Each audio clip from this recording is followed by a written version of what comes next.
के चक्रव्यूह में हम आत्मनिर्भर भारत की चर्चा करेंगे। दोस्तों, राजनीति में एक नशा दूसरी बार नहीं चढ़ता, इसलिए हर बार नए नशीले पदार्थ की जरूरत पड़ती है। जैसे आरंभ में सबका साथ और सबके विकास की घोषणा की गई, परंतु मोहम्मद अखलाक और उसके बाद होने वाली मॉब लिंचिंग की घटनाओं में कातिलों को पहले सुरक्षा प्रदान की गई और उसके बाद उनकी महिमा मंडन किया गया। इससे यह सिद्ध हो गया कि सबका साथ और सबका विकास संभव नहीं है। तब उसे भूलकर अच्छे दिन आने वाले हैं पर जोर दिया जाने लगा। नोटबंदी के बाद आम लोगों को पता चल गया कि अब अच्छे दिन कभी नहीं आएंगे, और जीएसटी के बाद तो राज्य सरकारों को भी मालूम हो गया कि उनके बहुत बुरे दिन आ चुके हैं। इसलिए अब आत्मनिर्भर भारत की पुड़िया छोड़ी गई है। बात कहीं से भी शुरू हो, तान आत्मनिर्भर भारत पर आकर टूटती है। रक्षा मंत्री का कोई निर्णय हो या गृह मंत्री का शुभ संदेश, इसमें प्रधानमंत्री के आत्मनिर्भर भारत का उल्लेख जरूर होता है। हालांकि हमारे गृह मंत्री को आत्मनिर्भर भारत बोलने में कितनी परेशानी होती है, आप खुद सुनिए। विजयी होकर आत्म भारत निर्माण के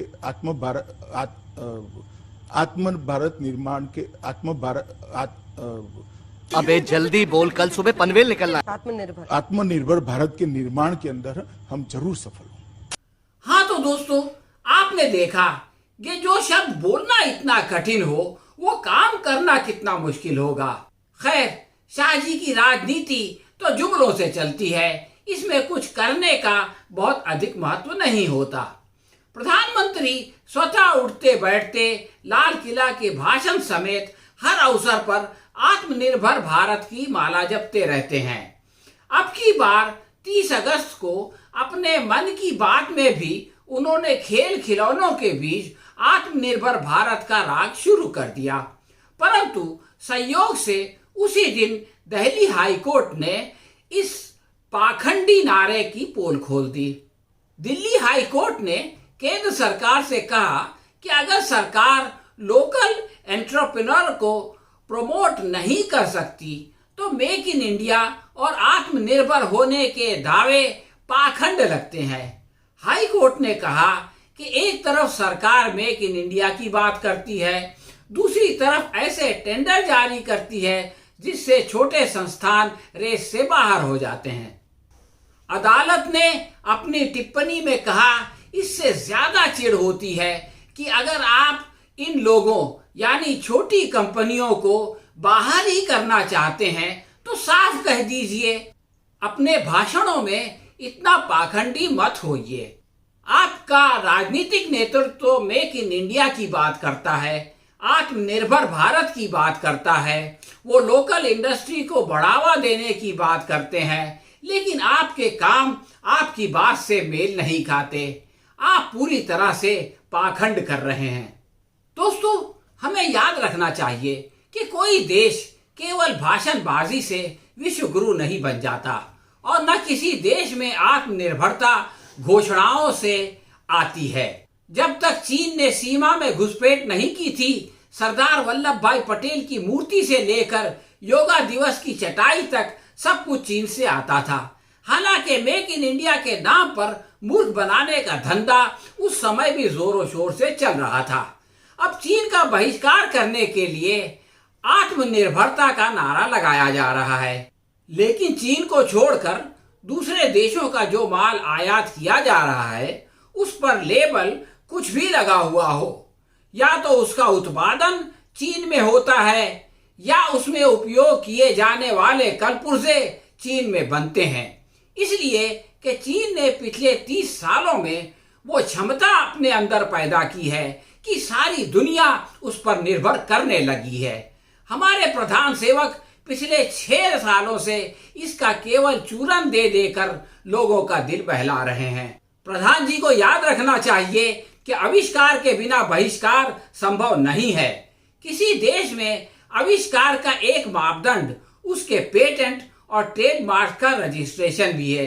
आइए देखें कि इस क्षेत्र में आत्मनिर्भर भारत कहां खड़ा है। आप इस चित्र को देखें। 2019 में कुल 2,65,800 पेटेंट रजिस्टर हुए और इसमें भारत का योगदान केवल 2,053 था, यानी 0.01 से भी कम। और अगर हम अपनी तुलना चीन से करें तो चीन के 58,990 के मुकाबले, जो 20% से ज्यादा है, भारत केवल 3% है। इसका कारण क्या है? इसका कारण यह है कि R&D पर भारत में GDP का केवल 0.7% खर्च होता है। अब अगर हम R&D पर इतना कम खर्च करेंगे तो उसका परिणाम वही निकलेगा जो निकल रहा है। अब हम देखें ट्रेडमार्क की ओर। 2019 में कुल 21,807 ट्रेडमार्क रजिस्टर हुए। इसमें भारत के केवल 3 थे, यानी जितना GDP का परसेंटेज हमने खर्च किया उतना ही 0.07% हमारा योगदान ट्रेडमार्क रजिस्ट्रेशन में है। अब अगर किसी देश का ट्रेडमार्क रजिस्ट्रेशन इतना कम हो, अगर उस देश में पेटेंट इतने कम रजिस्टर किए जाएं और फिर भी वहां उठते बैठते आत्मनिर्भरता के नारे लगाए जाएं, तो वो देश आत्मनिर्भर नहीं बनेगा। दोस्तों, आज शुरुआत में हमने आपको ये बताया था कि दिल्ली की हाई कोर्ट ने किस प्रकार आत्मनिर्भर भारत की घोषणा को पाखंड कह दिया। अब विदा लेने से पूर्व ये बताते चलें कि प्रधान जी के आत्मनिर्भर भारत पर देश की जनता का विश्वास भी उठ रहा है। वो समझ गए हैं कि अब सरकार से किसी मदद की उम्मीद करना फजूल है। बुरे वक्त में आम लोग तो दूर, राज्य सरकार भी केंद्र से किसी सहायता की अपेक्षा नहीं कर सकती, और अगर वह ऐसा करेगी तो उसको वही जवाब मिलेगा कि आप हमारे पास मत आइए, आत्मनिर्भर बनिए। मोदी युग में आत्मनिर्भर भारत का यही अर्थ है। हाँ तो दोस्तों, ये थी हमारी आज की समीक्षा। आपको कैसी लगी हमें कमेंट बॉक्स में लिख के बताएं। हम बहुत जल्द किसी नए विषय के साथ आपसे फिर मिलेंगे। तब तक के लिए आज्ञा दीजिए। धन्यवाद।